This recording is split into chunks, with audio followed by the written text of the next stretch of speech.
E quem vai participar da nossa cobertura desses 20 anos dos atentados terroristas de 11 de setembro é a professora Fernanda Manhota, que está aqui. Ela é coordenadora do curso de Relações Internacionais da Fundação Armando Álvares Penteado e Senior Fellow do Centro Brasileiro de Relações Internacionais, especialista também em política externa dos Estados Unidos. Professora Fernanda, 20 anos depois dos ataques, qual é a análise que podemos fazer, né? Havia alguma ameaça também de algum atentado dessas proporções? Tem a impressão que antes não se imaginava tanto, né? Mas eu queria a sua leitura inicial aqui para a gente entender melhor o processo. Bom dia.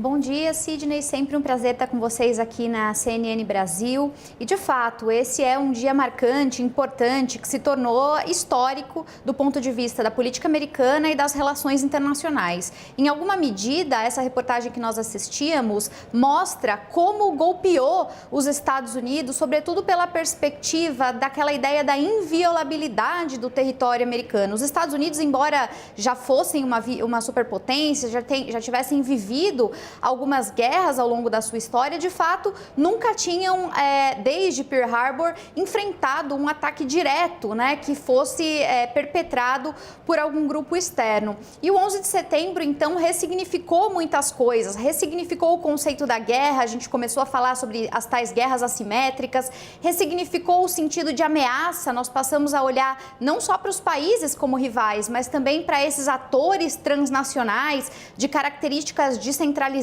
difíceis de combater e, claro, a própria percepção do que seria uma agenda prioritária de relações internacionais. Então, em 20 anos, muitas coisas aconteceram. Hoje nós temos um governo nos Estados Unidos que, inclusive, tenta negar um pouco da narrativa que era típica lá em 2001 e tem bastante coisa, então, a ser explorada dessa perspectiva. Sidney.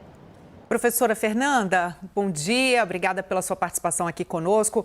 Eu gostaria de saber o que é que mudou, o que foi mais impactante, porque é muito lugar comum até a gente dizer que o mundo mudou, mas o que é que realmente mudou, até em termos de segurança, porque nós vimos ali, por exemplo, que naquela época havia muito pouca medida de segurança para impedir, por exemplo, que esses sequestradores entrassem como eles entraram, com lâminas, com facas dentro dos aviões e conseguiram, inclusive, assassinar os pilotos e copilotos com essas lâminas que eles conseguiram entrar. E aí esses aviões sendo lançados contra prédios, que já foi uma coisa inimaginável, uma ideia que até então não tinha passado pela cabeça de ninguém.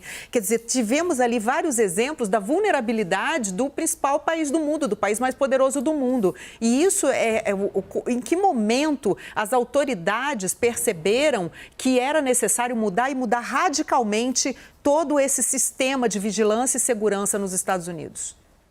Olha, Carla, de fato, os atentados, eles, em alguma medida, eram previsíveis, né? Há vários relatos, inclusive a partir da comissão especial que investigou o 11 de setembro, que produziu um material bastante completo sobre tudo o que levou a esse atentado, que sinalizava tanto para movimentos da Al-Qaeda, quanto para grupos, né, dentro e fora dos Estados Unidos que teriam interesse ou intenções de perpetrar algo parecido. O próprio World Trade Center já tinha sido alvo anos antes de uma tentativa de atentado, né? Então, na época, por meio de uma explosão, e os olhos já então tinham se voltado para esse que era visto como um centro de poder nos Estados Unidos. Agora, do ponto de vista dos efeitos práticos, o que nós assistimos foi uma reorientação completa das estruturas, tanto do cotidiano do cidadão comum, quanto também do ponto de vista da estratégia da política externa dos Estados Unidos. Você mencionava a questão, né, da segurança aeroviária, por exemplo, mudanças que nós implementamos do ponto de vista do nosso dia a dia na mobilidade internacional, mas não só isso mudou também a forma como a gente trata os temas de segurança, mudou a tecnologia que está empregada para fazer frente a essas novas ameaças, até porque essas ameaças em 20 anos também se ampliaram muito. 20 anos atrás, em 2001, embora a globalização já tivesse avançada, nós ainda tínhamos a internet, por exemplo, caminhando a passos muito lentos. Hoje, não há dúvida de que novos ataques terroristas, inclusive, perpassam essa esfera das telecomunicações, da internet das coisas, né? Então, também são novos desafios. E eu diria que, do ponto de vista da política externa dos Estados Unidos em si, houve uma guinada muito significativa. O presidente Bush, vale lembrar que era o presidente na época, tinha sido eleito no finalzinho de 2000, depois de uma disputa eleitoral super controversa, né? Muita gente, inclusive, dizia que ele ganhou no tapetão, né? Que é a expressão que a gente usa na ciência política, porque teve recontagem de votos. A princípio, o opositor, que era o Al Gore, vice do Clinton, tinha sido declarado o vencedor. O presidente Bush, então, pediu recontagem de votos na Flórida, foi parar na Suprema Corte e ele, então, assumiu em janeiro de 2001 sob muita contestação. E do ponto de vista político, da política externa, ele declarava, né, ele usava duas expressões muito famosas na época. Ele falava em uma humble foreign policy, uma política externa humilde, né, em inglês, e falava também numa política ABC, anything but Clinton, tudo menos Clinton. Quer dizer, ele queria significar a sua experiência enquanto presidente de um jeito totalmente diferente, principalmente do segundo mandato do Clinton, que tinha sido muito intervencionista.